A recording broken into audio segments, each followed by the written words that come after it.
Որպես մարդ, ով նաև ծանոթացել է փաստաթղթին, ես գիտեմ, որ ինչ որ փուլում այս իշխանությունը առաջարկում էր, որպեսզի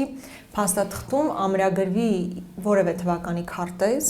եւ այն տրամաբանությունը, համաձայն որի պետք է դուրս գան ադրբեջանական զորքերը մեր երկրի տարածքից։ Բայց ակնհայտ է, որ Ադրբեջանը չի համաձայնել դրան եւ ընդհանրապես տարածքների դեօկուպացիայի հարցը դուրս է մղվել բանակցային գործընթացից եւ առանձին հիմա ասում են, որ դելիմիտացիայի եւ դեմարկացիայի process-ով պետք է տեղ ունենա։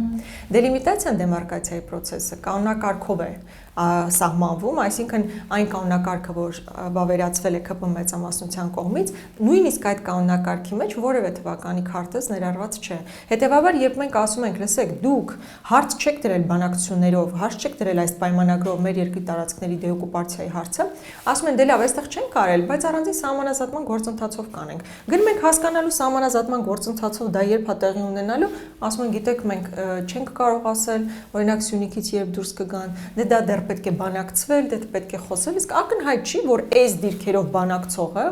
կարող է հասնել նրան, որ ադրբեջանցիները դուրս գան մեր երկրի տարածքից, Ջերմուկից կարող է դուրս գան, Վարդենիսից կամ Սյունիքից կարող է դուրս գան։ Իհարկե չի, այսինքն, եթե երկրորդ կետը